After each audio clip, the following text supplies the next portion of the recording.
नमस्कार, हमारे खास कार्यक्रम में आपका स्वागत है। आज हम उस जगह पे हैं जिसके बारे में आपने केवल सुना होगा, देखा नहीं होगा। ये महाभारत कालीन वो स्थल है जहाँ पर पांडवों को मारने की पूरी तरीके से साजिश रची थी। किसने? दुर्योधन ने, कौरवों ने।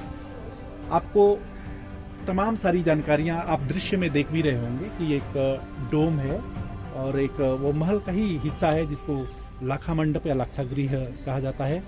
इसी लाक्षागृह में पांडव अज्ञातवास अपना काट रहे थे और उस दौरान इस तरह से साजिश रची गई थी कि पूरे महल को आग लगाने की साजिश थी और उसमें कामयाब नहीं हो पाए कौरव और वो लोग एक सुरंग के रास्ते अपने को बचाने में कामयाब रहे।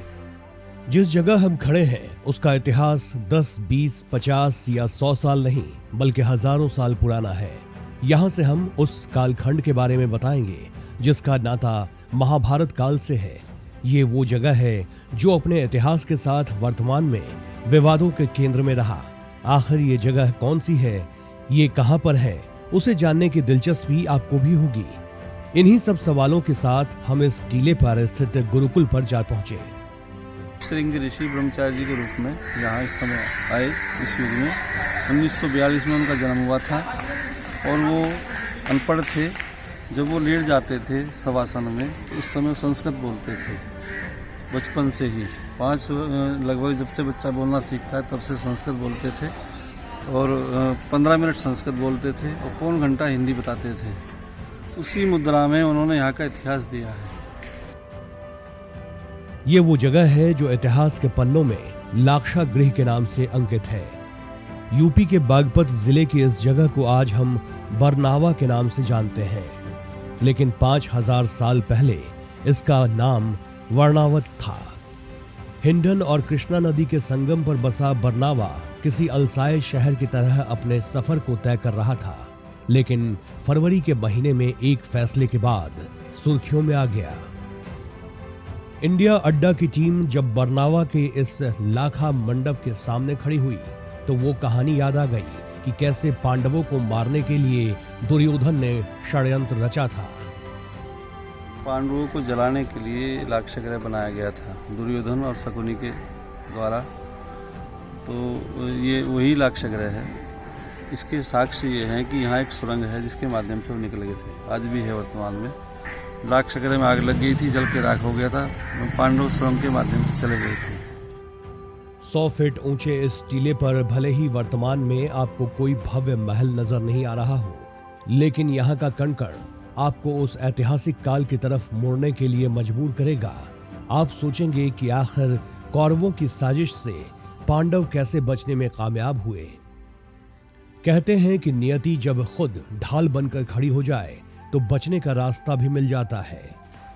हम एकदम बिल्कुल सुरंग के पास वाली सीढ़ी पर हैं जहाँ से हम सुरंग की तरफ प्रवेश करते हैं। इस समय बात करने के लिए हमारे साथ यहीं पे जो गुरुकुल अवस्थित है उसमें एक छात्र है उसका, और जो हमको बताएगा जो है कि पूरी सुरंग के बारे में ये जानकारी देगा। आगे सुरंग है, वो उसमें 12 मोड़ हैं और आगे जाके लास्ट में पत्थरों से गिरा पड़ा है। और हटाती पहले महाभारत काल में तो पहले ये हिंडा नदी के पास जा रही थी। अब ये हस्तिनापुर, इसकी खुदाई के बाद है ना, ये अब हस्तिनापुर तक कर दी है और हिंडन नदी के पास जाने वाली ये बंद कर दी है। तो ये वो सुरंग है जिसके रास्ते पांडव अपने पूरे परिवार के साथ इसमें दाखिल हुए और यहाँ से वो करीब 12 मोड़ की ये सुरंग है और उसके जरिए वो बाहर की तरफ निकले, मतलब यानी कि हस्तिनापुर की तरफ निकल गए थे। इसी बीच हम लोग को एक बच्चा, हमारी टीम को एक बच्चा नजर आया जो यहीं के गुरुकुल में पढ़ता है और उससे हमने समझने की कोशिश की। बात ऐसे ही हो रही थी सामान्य। तो उसने बताया कि हम सुरंग में खेलने के लिए जाते थे। आगे क्या है, सुरंग के अंदर क्या है, कैसे है, उसके बारे में वो खुद बताएगा। हम यहाँ पे खेलने जाते थे तो हम यहाँ पे 4 मोड़ तक जाते थे। तब हमारे पास लाइट, टॉर्च ये सब रहती थी। तो हमने देखा कि ये सुरंग है 4 मोड़ तक, फिर इसके अंदर पसीना आ जाता है, इसलिए हम और इससे आगे नहीं जा पाते। हम लाक्षागृह के उस हिस्से के बारे में बताएंगे कि जिसे लेकर 54 साल पहले मुस्लिम पक्ष ने मजार और कब्रिस्तान होने का दावा किया था और मामला अदालत की दहलीज पर जा पहुंचा। देखिए, ये अभी जो स्ट्रक्चर आप देख रहे हैं और एक जगह दब दब की आवाज़ सी आ रही है और इस आवाज़ से आप अंदाज़ा लगा सकते हैं कि इसके नीचे कोई खोखली सी चीज़ है, उसके नीचे स्ट्रक्चर भी हो सकता है जिसके बारे में भी बहुत ज़्यादा जानकारी उपलब्ध नहीं है। एसआई ऐसा हो सकता है कि एसआई इसके बारे में संज्ञान भी ले रही हो और ताकि इसकी स्ट्रक्चर की खुदाई हो और उससे ये पता चल सके कि आखिरकार इसके नीचे क्या है।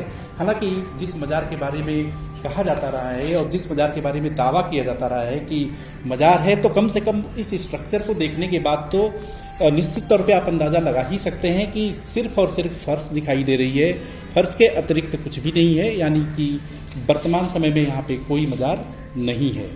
ये मौजूदा जो विवाद है पूरा, ये मतलब क्या रहा, कैसे क्यों उठ खड़ा हुआ ये विवाद? इसका मूल कारण ये है कि महाभारत के बाद में जैन काल आया और मुगल काल आया।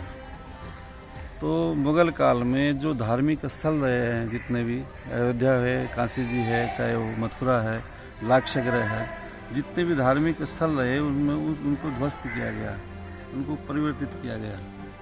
तो तब से ये स्थिति बनी हुई थी यहाँ। तो लाक्षागृह तो है ही, इसमें तो कोई संदेह नहीं है, इतिहास प्रसिद्ध जगह है। तो जब वो जगह यहाँ भी, उसमें भी कुछ चीज़ें ऐसी निर्माण कर दी गई थी। एक मंदिर था यहाँ और उस मंदिर को तोड़ करके ये जो भी आप देख रहे हैं वो बनाया गया था। हालांकि निचली अदालत का फैसला उनके खिलाफ गया है जो इस लाक्षागृह को मजार और कब्रिस्तान बताते थे।